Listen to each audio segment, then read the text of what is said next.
What's going on, everyone? My name is Kurt, and today we are bringing you our very first YouTube video. A quick little bit about me. I've been a professional poker player for 15 years now. According to pocket5s.com, I'm currently ranked in the top 100 worldwide with over $6 million in online tournament cashes.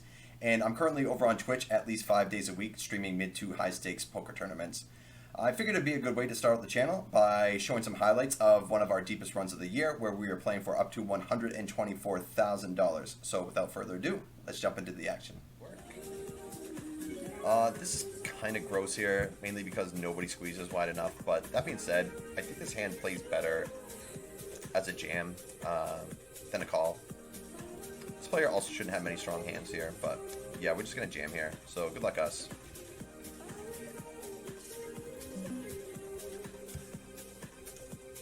Like, this should be a fist bump jam here, but again, I mean, you very clearly see that nobody squeezes enough. Come on, get there. Suck out city. Suck out city. Yes, let's go. Oh, they just have it always. Welcome to the stream where we complain about people having it always. And never learning our lesson. Just playing bad and running pure. Let's go. That's a huge one. For what it's worth, that guy should have been squeezing a little bit more aggressively because it looks like this guy is playing way too many hands. So, in that regard, I'm just going to c-bet. Kind of play my hand a little bit face up. His range is just going to be a little bit too wide. Therefore, hands like this have a little bit more value than they normally would if this player was playing a more reasonable pre-flop strategy. These, I mean, it's only 10 hands, but it's still very clear. He's probably playing too many hands. And blocking is also an option here, specifically on blocking spades. I can still get value from hands like that. It does kind of suck that we are chopping with all aces now. And this queen also sucks, specifically because he's still very capable of having a hand like queen x of spades. But also now, if he has a hand like ace 9, ace 8, ace 7, something like that, we are now ahead of those hands. So I'm actually going to block here and going to have a pretty easy fold if he ends up jamming here, because I don't think he's capable of bluffing. Yeah, that's actually a pretty sweet run out. So we got max value there for sure. And ace 9 also a very egregious call in that spot. Just really, really bad. And a really weird spot here. This guy just makes it 2 big blinds here. I'm just going to rip here. Normally this would be a limp jam anyway. Just feels a little weirder because this min ISO is not a thing. And yeah, we got a fold versus a squeeze here now, unfortunately. Wow, we call this with worse? Hold. Hold. Oh my god. Get there. Oh my god, that's so sick. I can't believe we got called by worse. Blue tag for a reason, sir.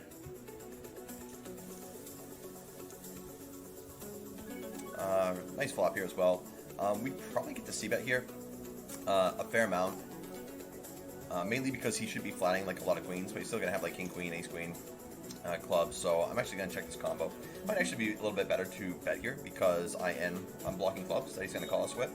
So betting might make a little bit more sense, but we're also pretty deep here, so I'm not like necessarily trying to float a pot when we're this deep with a mediocre queen.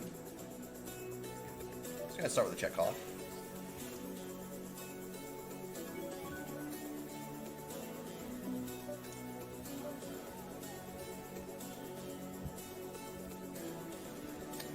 Well, the turning gets pretty gross if he continues here.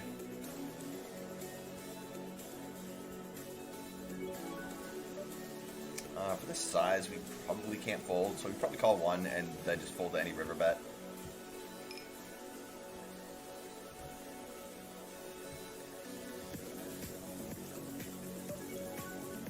We can certainly have flushes here. We can have a hand like pocket 7s. We can be slow playing pocket queens, pocket 6s. Even like a queen with a club is going to be a better bluff catcher here. I even think it's like it's close on the turn. So if it's close on the turn, I think we definitely should fold on the river. A few bets here. Yeah, pretty easy fold here. I'm not even going to take my time. So I think people are definitely struggling to find bluffs on those boards as well. I mean, in most spots, obviously, they're just struggling to find bluffs. Great flop here.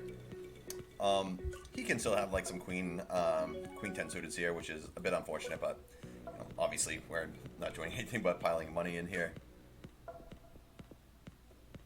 He should be jamming like his pocket nines here, really. So he's gonna have like some ace 10 suited, some jack 10 suited, which is kind of like tough since we have 2 jacks ourselves.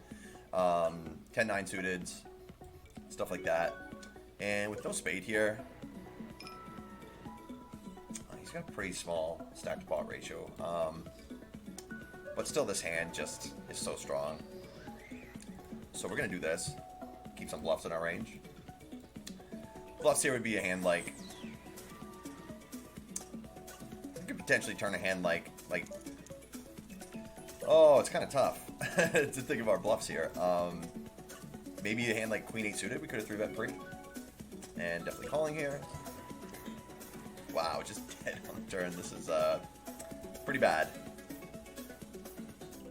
3-bet with the ace king.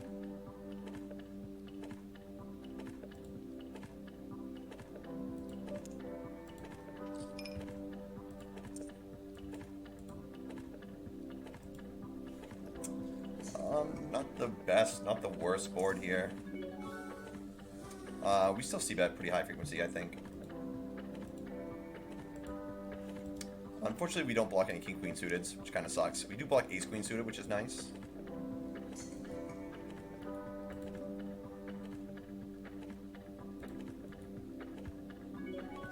And on this turn, I actually think we continue pretty high frequency.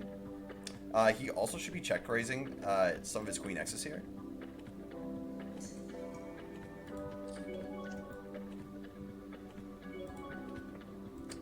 So we're going to do this. We also need protection from clubs. You could sometimes like check call. I was going to say check call with a hand like king jack of diamonds. Once he just snap calls on the turn, I kind of feel like I have the best hand here. So I think he would have taken a little bit more time to think about it if he had a queen himself. Whether or not he wants to check jam or check call. The thing is, what better hands do we get called by? Or what worse hands do we get called by? You're listening to the Untunity edition. Which I'm going to have to think about. Now, in theory, this is definitely supposed to be a jam for value here. But I'm really trying to think of what hands, like what worse hands call us here. He could have like king jack of clubs here for sure. Yeah, we just have to jam here. If we're not jamming this hand, we're only jamming trip queens. And unblocking king X of clubs, I think, is pretty nice. That's going to be one of his biggest hero calling hands. And like I said, I think the timing on the turn kind of made me think that I had the best hand on the turn. At least maybe a little bit more confident about it.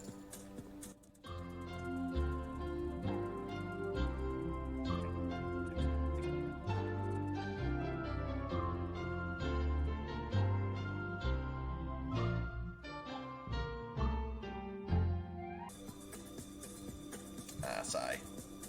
Still a pretty nice pot for us, though.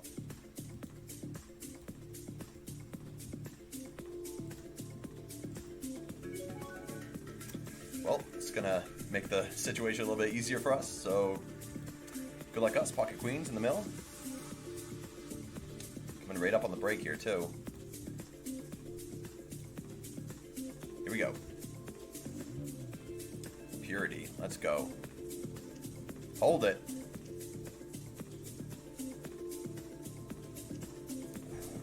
Turn. Let's go.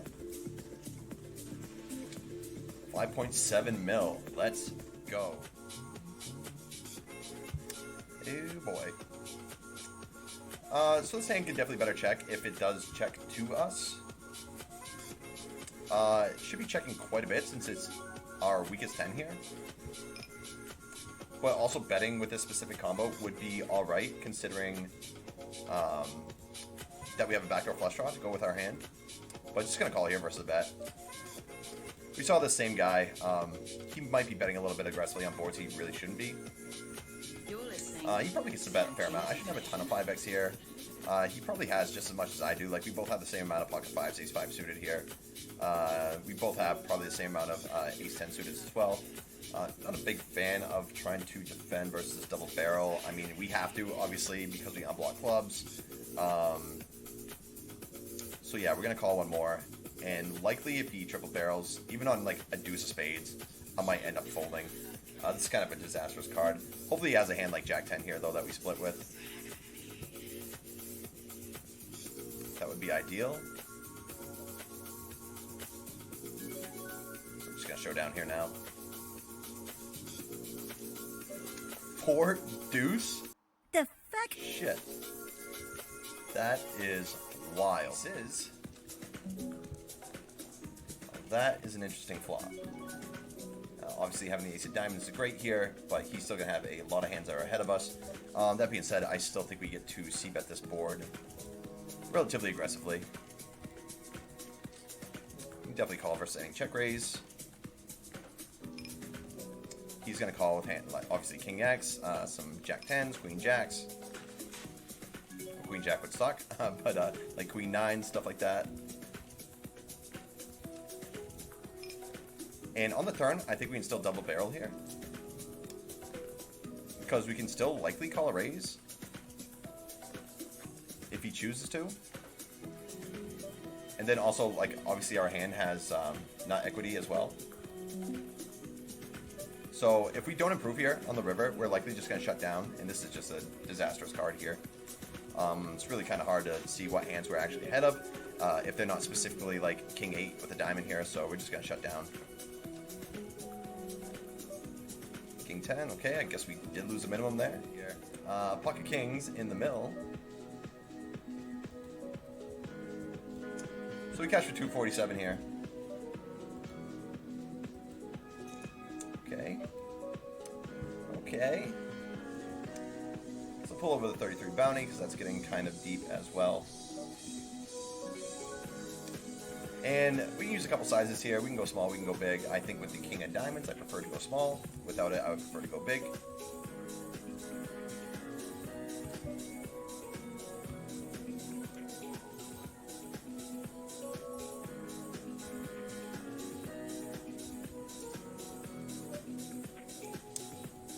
Interesting turn card here. He's gonna definitely have more 6-7s, more 8-9s, 10-7 suited, and some 7-2 suited, 10-7 suited.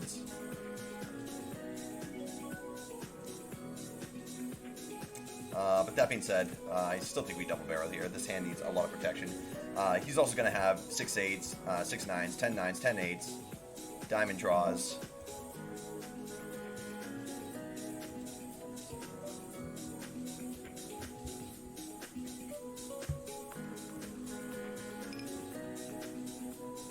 If we get check jammed on, we probably have a pretty easy fold.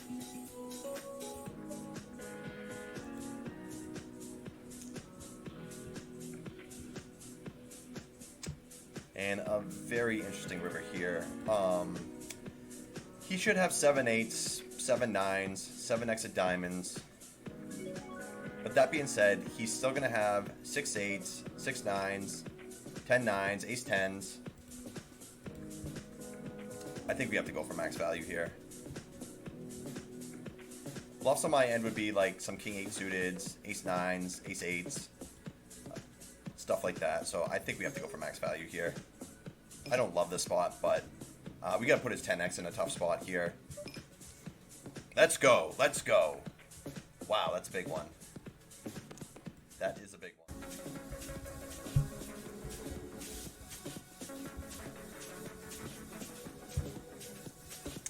Versus small blind, we are going to have to be a little bit more passive with our c-bet strategy because this range is going to be a little bit tighter. Also, this board is going to be okay for the small blind's flatting range. He's going to have pocket 7s, pocket 8s, jack 9 suited, jack 10 suited, king 10 suited, stuff like that. So we're just going to check here. It's a great turn card.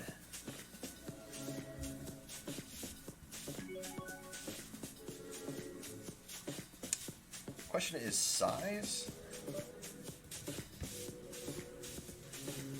Sand does need quite a bit of protection. He can definitely have like king 9s, king jacks here. I mean, plenty of hands we get value from too. He's gonna have like maybe even some 8-9s, some 7-6s. Even a hand like queen 9 of spades could potentially have here. Yeah. I still think we have to value bet here. His heroes are going to be probably possibly king X with a spade. Our bluffs are going to be queen jack with a spade, ace jack with a spade.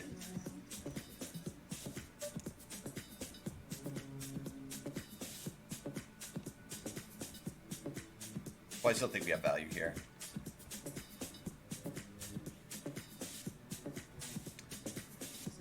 He might just choose to call with a hand like 7-6 of spades. Wow, ace 10, let's go. Let's go. Value town. This is super awkward. Again, he's going to have 3-bet bluffs here.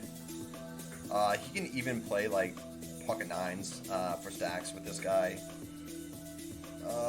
This is pretty awkward here. It's 38, 44. And do this. If he ends up jamming, we probably have to call it off because he's still going to have ace king. And it's just nice when we get auto folds here. This is kind of close. I would definitely fold nines. I think jacks is a clear go. Oh my god. Oh, just gonna run good in one, guys. Just gonna run good in one. Bottom set, and we're being this deep. I don't mind sizing up here. Which is what we're gonna do. I'm blocking top pair, a lot of draws.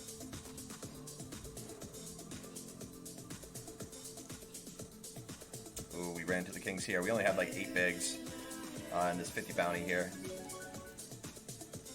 Oh, so GG here, down to 2 tables.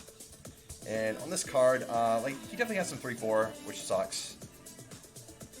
But he's also gonna have ace 5, ace 7, ace 3, ace 4, some ace deuce. So gonna double barrel here.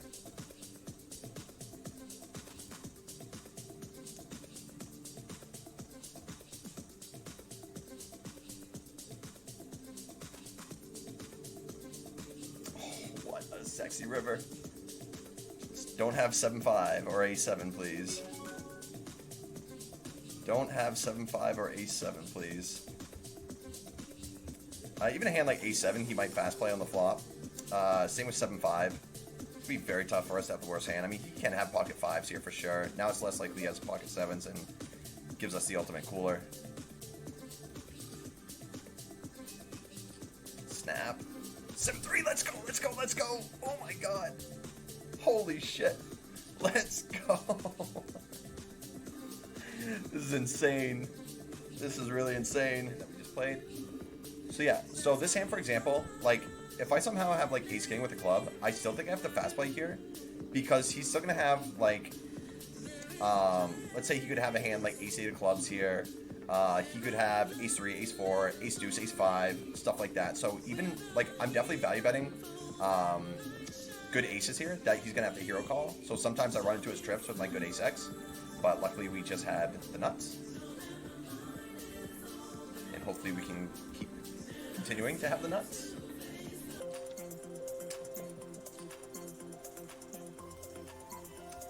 It's kind of interesting being this deep with this guy. I actually think we do get some call with this hand, which I don't mind doing because we also give some people the chance to potentially squeeze worse hands.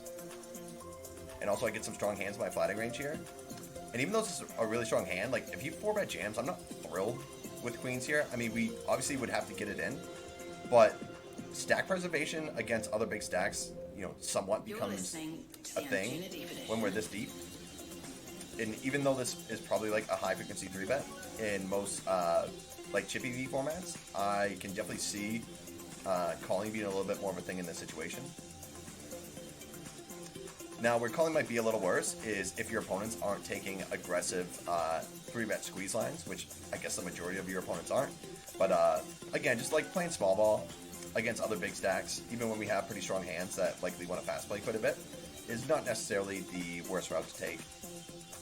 So I don't see him just like 4-bet jamming jacks here even when we're this deep from these positions. Now if this was like, you know, button cut off or cut off small blind, that'd be a lot different because ranges would be a lot wider and we could certainly get the money in with weaker hands than from these positions here. And just gonna go for some value now.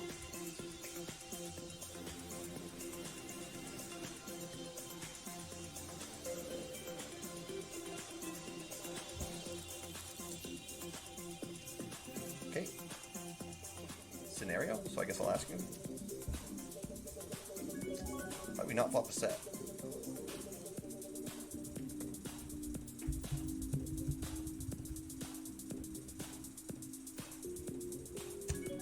Ace is a decent card for my range, but also a lot of his checkbacks are going to be ace high oriented as well. Also, he's going to be checking back some, let's say, pocket sevens, pocket eights, queen jack, king queen. So he doesn't always hit this card. I'm going to go for a check here. If he checks again, I'm probably going to turn this hand into a bluff to put some pressure on some like pocket sevens, pocket eights. I don't know if he's flying like 9-8 suited here. He could have like some queen 10 suited here. But yeah, I think this hand is probably weak enough where we get to bluff and put some pressure on a lot of hands that are worse than this. I don't see him checking back a lot of worse hands than this, specifically on this river. So hopefully we're like targeting like a king 9 suited here. If he's flatting 9-8 suited, which I think would be loose for sure. Pocket sevens, pocket eights, stuff like that. We definitely get to bluff those hands. So yeah, I'm pretty happy with the bet there overall. Happier that it worked. Eights here. Chippy V, this would be close to jamming here. Like 9s, I think we definitely play for stacks. 7s, I would absolutely flat here. So since this is like right on the margin, I think I'm going to be a little bit more on the passive side and just go for the call here.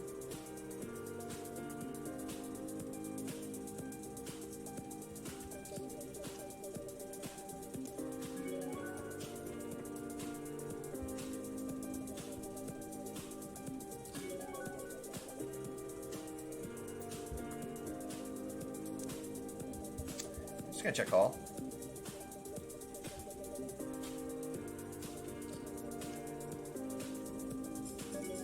Deuce is a decent card for me. I'm definitely gonna have like a lot of suited deuce X's here. That check call versus small size, and he's not gonna have very many of those himself. But he's definitely gonna have ace deuce suited, pocket sevens, pocket jacks, stuff like that. He's gonna have some backdoor flush draws as well. Now with the 8 of hearts, it's a little less likely that he has hands like king 8 suited, ace 8 suited, maybe 10 8 suited, jack 8 suited, stuff like that. So I think I probably have some value here. I also expect him to just call if he has a hand like jack 10 of diamonds. So we kind of set our price versus hands that beat us, and then also he can call some ace highs here. Or pockets. Yeah, oh yeah, I was gonna say for a second I thought he was playing the board there. But yeah, so pretty happy with that. Also, I don't think they call with a hand like that. If we just rip pre-flop, which is another reason why I want to just call there, because I don't think there's a lot of times when we get called that we're really in many better situations than just a coin flip, which immediately makes me think that it's probably a better option to just flat there. And with jacks here, just going to go for the open. Big stack, I get to open pretty aggressively here overall. I think this hand mainly wants to be opening itself anyway. Decent board for us here. That being said, I'm not sure if we just get to c-bet this every time. This is somewhat connected. He's going to have a lot of straight draws on this board. So with the hand that doesn't need a ton of protection, I don't mind just going for a check here. A small bet would also be fine too. We could set up some traps with like pocket kings, pocket 10s, pocket 7s here. We can check back some weaker kings here, like some king 8s, to protect our checking range. And very easy check call here on the flop. He'd definitely be semi-bluffing like some 8-6 suited, some 8-9s, jack 8s, queen jacks, queen 9s.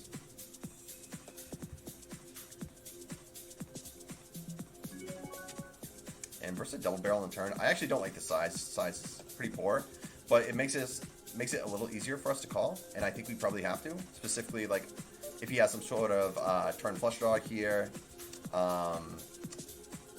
we're definitely ahead of those hands, and we unblock them. Now we're losing to them, so if he bets again on the river, we're gonna have a very easy fold. I also expect him to shut down with some king X here. Like king X no club, might have to check here. I'm gonna have like a fair amount of 7X no diamond, maybe like some ace jack of clubs here, ace queen of clubs. Even check call like some 9-8 of clubs here. Although I mainly check raise a hand like that on the turn. And yeah, this is poor bet sizing overall, so it's pretty clear tell here. That being said, we have a pretty easy fold. The only reason I kind of want to like turn this hand into a bluff is because I don't really think he has a flush here. I think he's going for thin value with the king here. But yeah, again, I'm not really in the business of making weaker players fold when they have some sort of medium strength value here. So pretty easy fold for us here, I think. You guys can see it a little more clearly.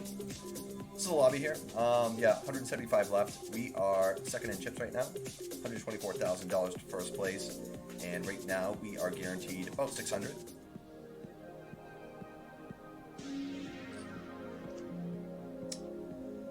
On this board, multi-way, I still think we check quite a bit, specifically when we're pretty deep with this player here. He definitely has a 3x advantage, and the deeper we get, the less we want to be c-betting. Even with hands like this, I could use quite a bit of protection. It just gets really awkward if we end up betting and this guy goes for a check raise, and like barrels here, because he definitely has so much more 3x than the rest of us do. And that way, also when we check, we have some stronger hands on our range, like this one.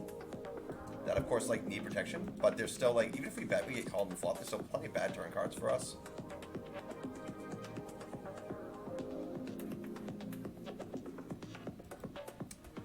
This player can definitely have hands like pocket 4s, ace 5 suited, pocket 6, pocket 7, pocket 8, pocket 9, so we definitely have better hands than him. I'm far more worried about this guy's range than his. There's a chance he can have low frequency, like pocket jacks here, pocket queens as well. But for the most part, I think we're mainly ahead of this guy's range. And this hand needs quite a bit of protection as well. So we're going to go for a check raise. We also have probably more ace-3 suited than he has. I think we're more likely to open a hand like ace-3 suited than he is to flat from these positions. So I'm going to go for a check raise here. Put some pressure on his ace-5 suited. It's actually a great card because it's less likely that he has pocket 3s himself. Also less likely he has ace-3 suited. You can still have pocket 5s for sure. That being said, this turn card is just so good for us. We have to continue here. We would even use a larger size in this, but I'm not necessarily looking to put a ton of money in here, just in the rare case that we do get coolered here by like pocket jacks or pocket 5s or the rare ace 3.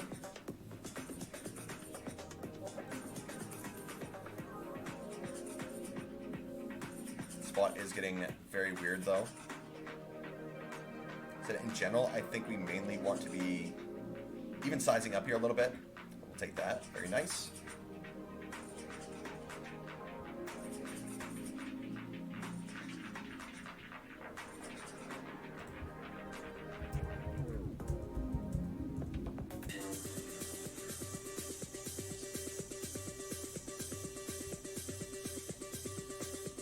Interesting board here. I think with the queen of diamonds, I'm going to go for a c-bet here. Also block a hand like king 10 of clubs. This guy can be flatting here. If he has like an ace-8 suited, I have decent equity versus a hand like that. So I'm going to go for the bet here.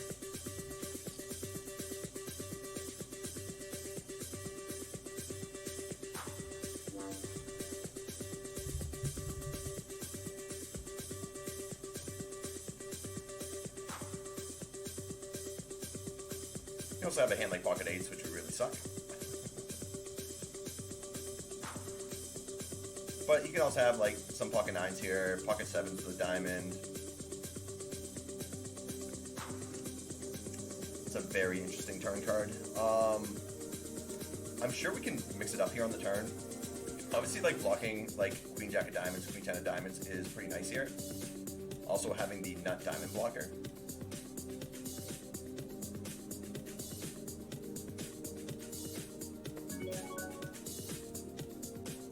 And now it kind of sucks because if he has a hand like ace-8 of clubs, he's probably not folding here on the turn. But again, he could also have like pocket 7s here. He could have a hand like 10-8 of hearts, 9-8 of clubs, stuff like that. So I'm going to try to put pressure on those hands. I can also very easily like have, you know, ace-king myself, pocket 8s. So let's kind of see what happens. Oh my god. Well, we're obviously value betting here. In theory, jamming would be the best play here, but I can see him hero folding a little bit more like jack of diamond than he should be, mainly because of ICM in play, and it just being tough for me to have a bluff in this spot if I end up jamming here. So I'm actually going to price him into calling with some worse diamonds, and then also if he jams, I know I never have the best hand, so I actually get away. I don't lose all these chips for the one time he actually does have pocket eights.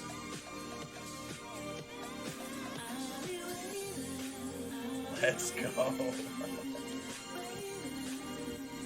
So again, in theory, Jack 5 of diamonds, the fuck? Oh, you got exactly what you deserve there.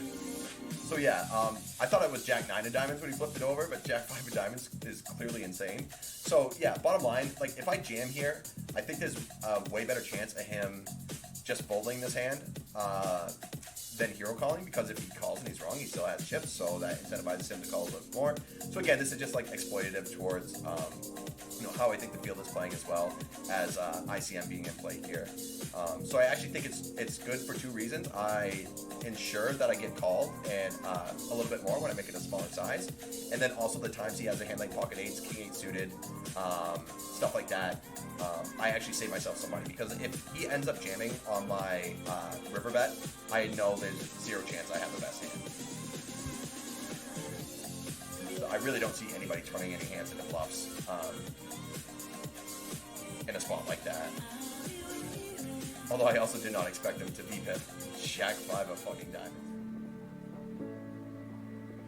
Expect this guy to fold 0 to any open I make after the cooler he faced. Also very silly on his part to be calling.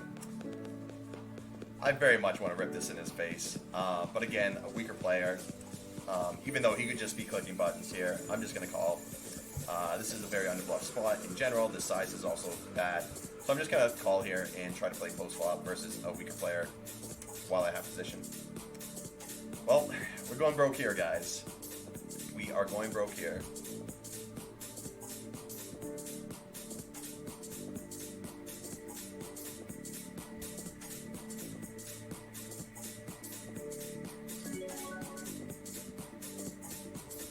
Luckily, the size he made it is a lot more indicative of like an aces, kings, queens size.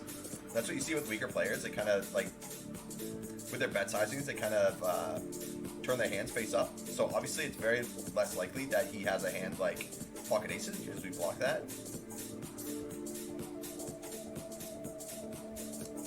So hopefully he's just like bluffing with like an ace-4 offsuit, which is also very unlikely. Or he just has kings or queens here and can't get away from it. And when he makes it the size on the turn, I do have some incentive to jam here, specifically not having a diamond.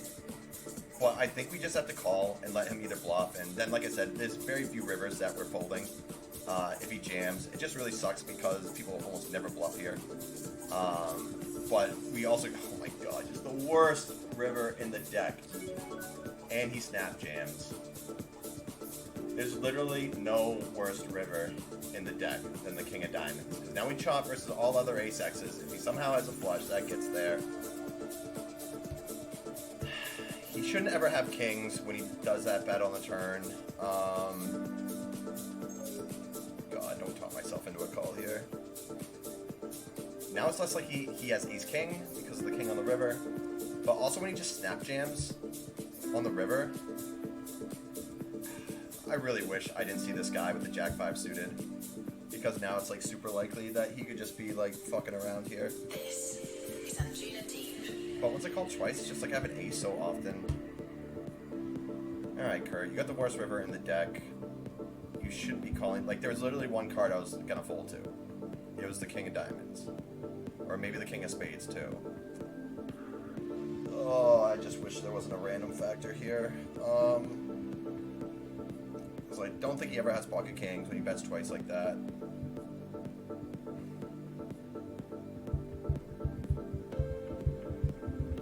And now I split versus other ace X's, and I don't even think he just snap jams with like ace jack in this spot. But the snap jam just really makes me think that he's got ass here. Oh, Kurt. I really wish I didn't see this guy's Jack 5 and him kind of like tool out the last hand. Oh my god, I'm gonna call. 6 deuce off. What the fuck? So that's why there was a piece of me that did actually want to jam on his face, because I thought that might have come in there. But if he has hands like that, and I flop my hand, he's likely to try to represent that board. Oh my god, that's so sick. Very nice. If he 3-bets again, I mean, it's going to kind of be the same thing. I'm just going to call. Again, because of 5-4-bet jam, I'm just pulling out all his worst hands and only getting called by better hands than this. And this hand plays pretty well post-flop, so even if he 3-bets again, knowing what he did before, we're still just going to call, playing position. He wants to keep 3-betting small sizes. Versus this guy, who's been pretty wild and spewy. If he would have jammed, I probably would have called here. But I think we're just going to get the money in here. There's a chance this guy could even be 3-bet folding here, but yeah, we're just going to go with it here, I think.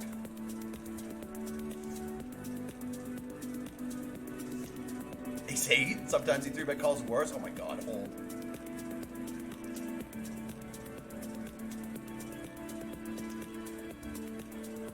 Let's go. Know your opponent. Know your opponent. Let's go. Alright, got some chips right back there. Let's go. 3x. Huh. What this is all about. Don't know what this flat is. I mean, we are definitely squeezing here.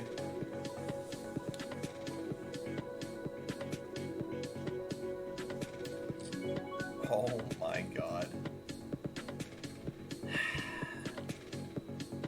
The thing that's sick here is, like, versus a bigger size here, he has to be a little bit on the tighter side, because this guy should probably have a bit of a stronger range here, and also he's getting a worse price to, like, 3-bet here, but it just has to go in. There's just absolutely nothing we can do here. He can still have jacks, he can have ace-king, he can have some 10s that should be squeezing here.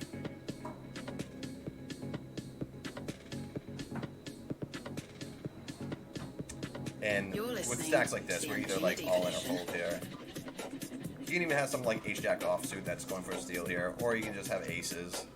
10, diamond, 10, 10. Oh my god!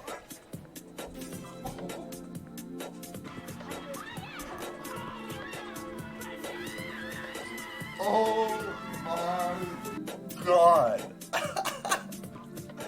Let's go. Oh. Holy fuck. That is crazy. Holy shit. So, like, again, that's why I was kind of nervous there, because you're getting a worse price on a 3-bet bluff when some guy 3x's and then another super short stack, like, calls, because, I mean, again, he should still have the hands that I mentioned. Because even if he does it with like ace-jack off and this guy ends up jamming, like, he's still getting the price to call. But it's just a little less likely when he 3x's instead of just like 2xing it, because then the price on his bluff is like he has to invest more money if he's gonna bluff. And he made it kind of like a smaller size. I still think it's like okay in accordance to what his stack was, but it seemed a little on the small side, which obviously makes me like a little nervous. But holy fuck. Holy shit. That was crazy. That was crazy. Holy shit. Let's go. Rather be lucky than good. 3. Yeah, lots. I mean, glad to hear you having a good year, but if you're feeling stressed every time you grind, then I would highly suggest taking a break. You know, there have been times this year where the year was going okay. Like, I'm definitely up this year, and but I was just like kind of at a stalemate for a while, where I was just like, you know, winning and then losing, winning, losing, not really like making any traction really. So I just took a couple days off because I felt like I was getting stressed out in spots where I normally shouldn't be stressed. And the immediate cure for that is always to just take a little time off. You know, that's always going to cure any kind of frustrations that you may have. And then, you know, by the time you feel like ready and, you know, willing to get back to the grind, you're going to feel a lot more fresh, you're going to feel a lot more relaxed, you're going to feel motivated to play your best poker. So yeah, I just recommend taking a little bit of time off if you're feeling like that. At least that's what helps with me, personally. Oh my god. Well, gonna try it again. Feel bad when I'm not grinding. Feels like I'm useless. Weird reaction to it. I know what you mean, but it's also very important to know when to take breaks. And you absolutely should be. Like, you can definitely burn out. As much as I enjoy playing poker, and as much volume as I put in, I still know that I need breaks. Because even if you feel good, sometimes you might not be playing at your full capacity. Just because you're just so burned out, you kind of don't realize it. So, yeah, don't feel bad about taking breaks. Everybody needs them. Good luck, us guy. This guy's also never folding. Ace King. Hold, please. Oh my god, so many outs. Boom! Let's go! Let's go! Let's go! Yeah! Yes! Yes! Eat it! Mess with the bull, you get the horns! Yeah!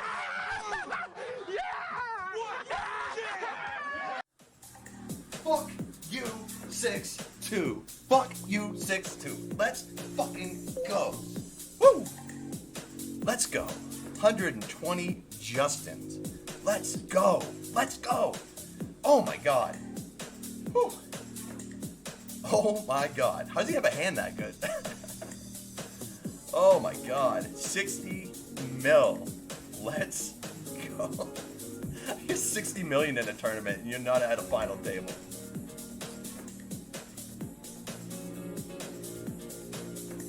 And boom goes the dynamite. Hope you guys enjoyed the first part of the series. We have a lot of hands to cover here, so we're going to make this into a multi-part series, so I hope to see you guys in the next one. If you're digging the content here, please feel free to like and subscribe, and if you guys have any questions or comments, please feel free to leave them in the comment section below, and I'll be sure to get back to every single one of you as soon as I possibly can. So just want to say thanks again, guys. I really appreciate all the support, and I hope to see you in the next part. Thanks, guys.